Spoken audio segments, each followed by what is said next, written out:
Manuelo in the Middle, Part 2, is the 8th episode of the first season of So Little Time. This is directed by Richard Correll, and as always, there will be spoilers from now as I go through the episode and share some thoughts. But to be honest, I don't have much to say. I didn't really care for the episode. I don't really think it needed to exist. I feel like what we got out of this could have been added to the previous episode if we just maybe condensed the previous episode a little bit and neatened it up a bit. We could have wrapped things up pretty quickly.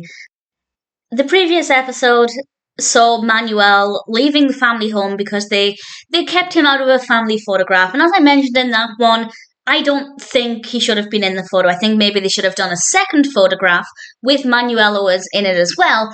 But he's not married into the family. He's not related. I don't think he should have been in it, but it's completely irrelevant to the episode. And he leaves and they don't know where he's gone. So this episode is about trying to find him. But we, the viewer, learn where he is pretty quickly.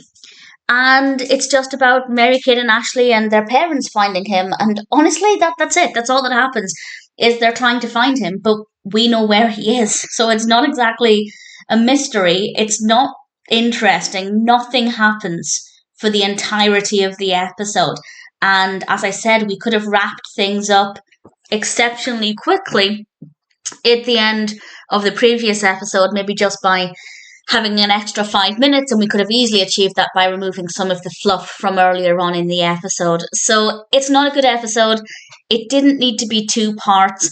At the end of the previous episode, I was actually looking forward to this. I was very curious to see how things would play out.